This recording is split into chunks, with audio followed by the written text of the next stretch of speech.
everybody, it's Stuart Smith with Small Cap Voice, and I'm joined once again by Kevin and Gray. We are excited to talk to you about a recent event that we held for one of our clients. It was KULR Technology Group, traded on the NYSE under the ticker symbol KULR, and they did an AMA. That is an Ask Me Anything on Reddit. I've got Kevin here because Kevin, you really put this whole thing together, and you showed some of the people, this is how the sausage is made. In other words, you gave them a peek behind the curtain. How did this all go down? Obviously, the feedback's been great by the vast majority. There's always going to be people that maybe thought, okay, my question didn't get answered, but we've got a great thing to tell them at the end of this. So let's talk a little bit about what went down last week. Sure. Yeah. So this was our second AMA that we've done on Reddit. The first one we did right after the uplist to the NYSE when they went from the OTCQB all the way up to the NYSE Amex. This one, however, was a little bit different because since that one about 3 years ago, shareholders put together their own subreddit for KULR. And so KULR has their own channel inside of Reddit where every single day investors are talking about it. And we posted just a couple pieces of content from Small Cap Voice in there, started talking to one of the moderators. They recognized that we do IR for some of these companies. And they said, hey, we'd love to get Michael to come in here and chat. What's fun about what we did this time is it wasn't the traditional AMA. It was a live chat. And so it's a little bit different. Normally it's just threads and people responding to different questions that come in. This time it was almost like more of an interview style done in real time with real commenters, which is something that KULR doesn't typically do. Typically a lot of small cap companies, they want to shy away from trolling and things like that. I love how Michael kind of just dove in and embraced it. But the back end thing, this is my favorite part about it. A lot of people don't realize that when we went to do the AMA, we're sitting on a Zoom call. And it's myself, Michael Moe, a couple other KULR representatives, and we're just sitting there talking about the questions as we're responding to them. And that's one of my favorite parts because a lot of times when you read a filing or you read a press release or like a Form 4 or something like that, it's just names and numbers on a piece of paper. And you don't see the emotion behind these people. But I mean, after working with KULR for 3 years, you see how passionate Michael Moe is about all of the stuff that they're doing. And some of the questions, when he starts getting some fun responses and stuff, I'm going to put some, hand goes here. I'm going to put some over here, over my shoulder. So that way, like, you can see the personality that Michael Moe really has. He not only loves what he does, but he loves the people that he's working with to bring this to fruition. But yeah, some of the questions that shareholders have, they were heavy hitting, like asking about the share price, asking about NYSE compliance, which we got confirmation of. They don't have to worry about a reverse split or anything like that. So everybody's in the clear there. Really a focus on revenues. And I like how we got confirmation from the press release that we saw this week that they're not going back to YA. They're not going to go bite that apple again.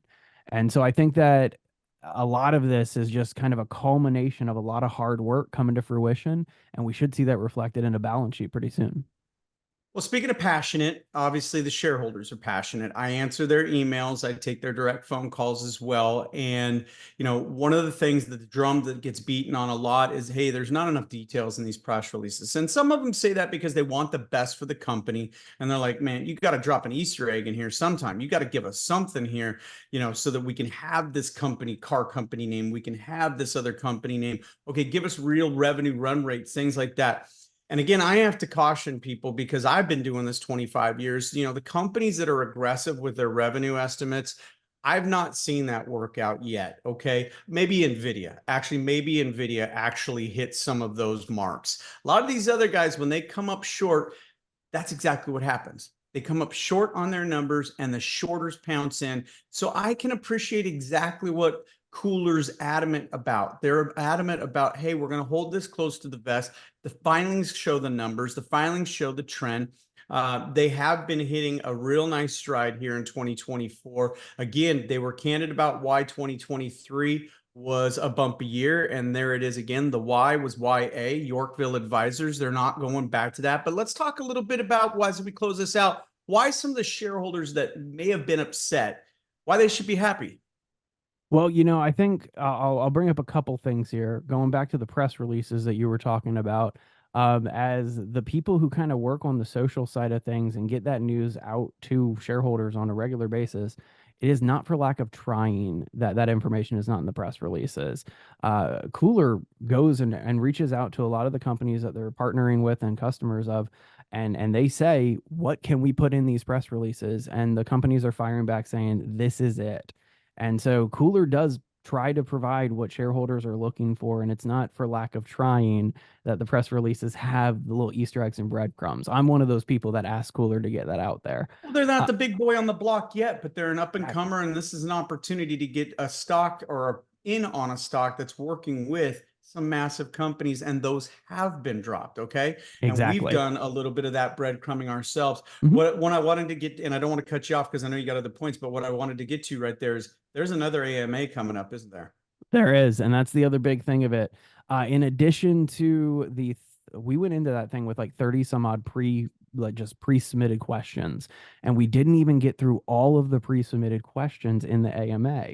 And so in addition to, I think there's like 6 left over that we didn't get to in the limited time Michael had that day. There were an additional 25 that came in from that AMA.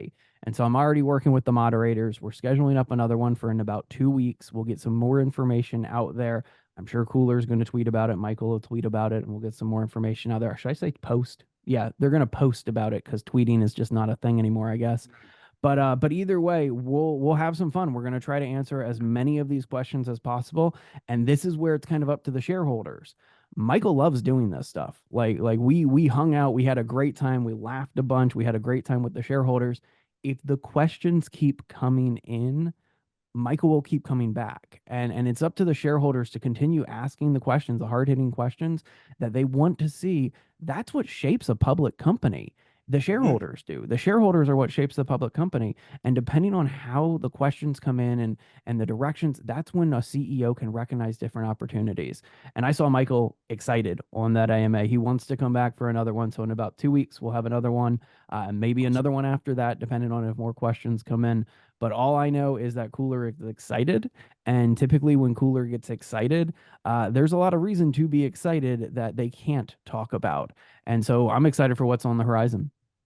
Well, look, we work for smallcapvoice.com. KULR is just one of our clients. If you know of a company that could benefit, or you're an investor in a company that you would like to take part in an AMA, reach out to us, comment below, subscribe, like, and as Kevin pointed out with that next AMA, keep those questions coming directly to KULR, ir@KULRtechnology.com. Get that off to them. Kevin will flash up that email address right there. Get your questions off. They'll come to me. We'll get them routed. We'll get everything situated. Or Kevin, they can also submit them right there online as well, correct? That's correct. Yeah, head over to the KULR subreddit. It's real simple. It's just r/KULR, and you'll be able to find that one. Kevin, awesome job with this. Thanks for putting it together for KULR, and thanks for all the great stuff you do for Small Cap Voice. Yeah, my pleasure. Thank you. All right, for Kevin Gray, this is Stuart Smith saying thanks so much for tuning in.